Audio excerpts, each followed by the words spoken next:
இன்றைக்கி ஆடிப்பூரம். அதனால் நாங்கள் எங்கள் வீட்டில் மீனாட்சி அம்மனுக்கு பாவாடை சாத்தி வளையல் மாலை சாத்தி மஞ்சள் குங்குமம் திருமங்கல்ய சரடு வளையல் எல்லாம் அம்பாளுக்கு வச்சு அலங்காரம் பண்ணியிருக்கோம். குத்து விளக்குக்கு சின்ன குத்து விளக்குக்கு பாவாடை எல்லாம் போட்டு அலங்காரம் பண்ணியிருக்கோம். இதை அலங்காரம் பண்ணின உடனே எடுத்த வீடியோ. இனிமேல் தான் பூஜையெல்லாம் பண்ணணும்.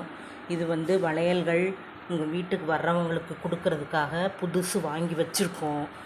அப்புறம் இந்த குட்டி அம்மன் எங்கள் பேத்தி தன் கையாலேயே செஞ்சு அழகாக சின்ன குழந்தையா உட்கார வச்சுருக்கா.